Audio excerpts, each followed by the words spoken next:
네, 동키TV입니다. 오늘은 똥오줌을 가리지 못하는 미개한 한국 사회에 대해서 좀 얘기해 볼게요. 한국 사회는 아주 고질적으로 공과 사의 구분이나 도의적 책임, 정치적 책임, 법적 책임을 구분 못하는 경우가 상당히 많아요. 사회가 성숙하지 못하다는 반증이기도 하죠. 민주주의 사회는 기본적으로 법치가 기본 전제 조건이 됩니다.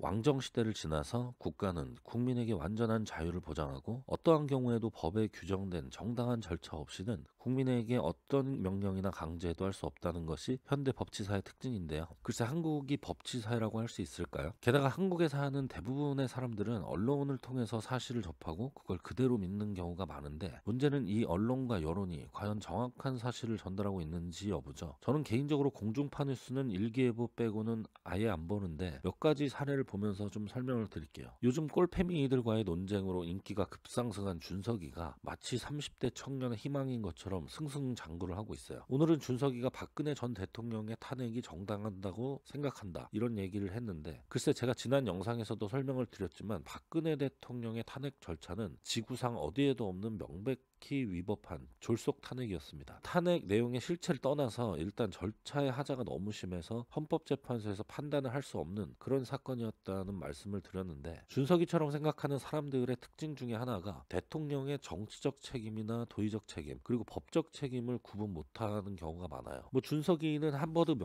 명문대생이니까 국내법에 대해서는 전혀 무지한 수준인 것 같은데 대통령의 정치적 책임은 퇴임 후에 보통 역사가 판단을 해주겠죠. 그리고 사실상 정치적 책임이나 도의적 책임이 없는 그런 지도자는 없어요.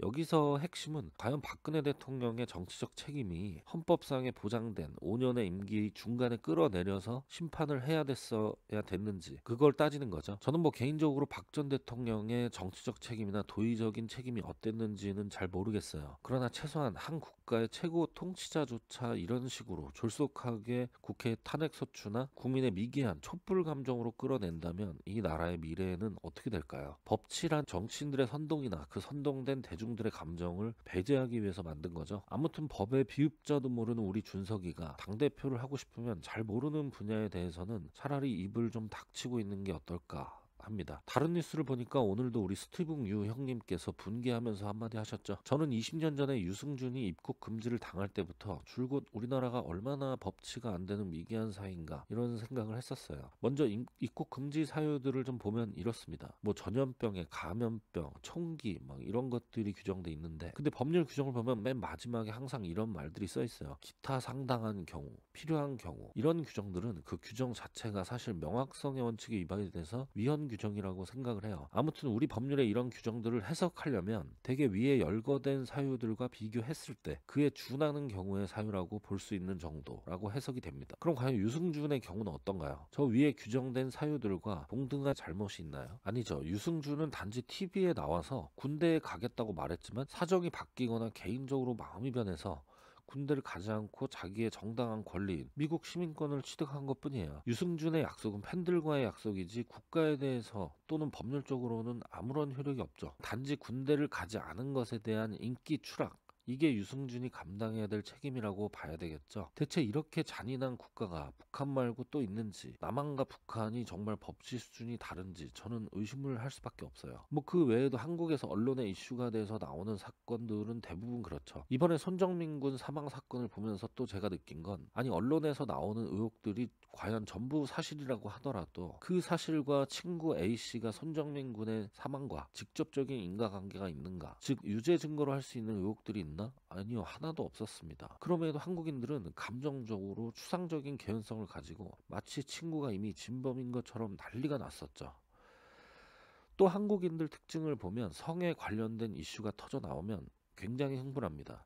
이성은 온데간데 없어지고 가해자는 악마, 피해자는 천사 이런 프레임을 씌우죠. 대표적으로 뭐 엠번방 사건이나 장자연 사건, 김학의 전 차관의 별장 성접대 사건 이런 사건이 대표적인데 과연 엠번방 사건의 조주빈이 가만히 독서실에 얌전히 공부하고 있는 여학생에게 몹쓸 짓을 했나? 아니죠. 이 여성들은 사실 이렇게 트위터에 음란한 화면을 링크해서 자신을 광고했죠.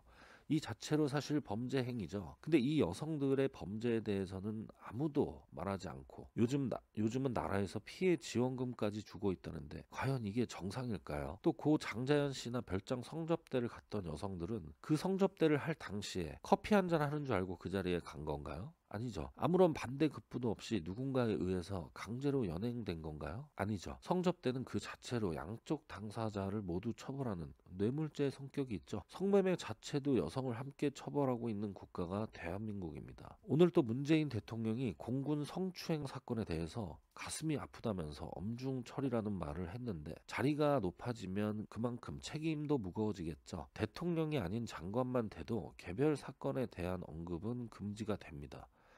피고인은 법 절차에 따라서 자기가 저지른 범죄 한도 내에서 처벌받는 것이지 피고인의 형사소송 절차상의 권리 전부 지켜가면서 처벌해야 되죠. 들으면 대통령의 말이 마음 따뜻하게 들리겠지만 대통령이 저런 발언은 사법 절차에 영향을 줄 수 있는 발언이라서 굉장히 부적절해요. 대통령이 말했으니까 있는 죄보다 더 강하게 처벌이라도 해야 되나요? 이렇게 한국인들은 어떤 사건을 대할 때 법치보다는 감정이나 여론에 의하는 경우가 많습니다. 아니 사실 전부 다 그렇다고 봐도 무방해요. 그러나 민주주의와 법치를 수호하고 싶은 성숙한 국민들이라면 반드시 냉정하게 판단을 하셔야 됩니다. 감정적으로 문제를 해결하면 좋을 리가 없겠죠. 오늘은 여기까지 하겠습니다.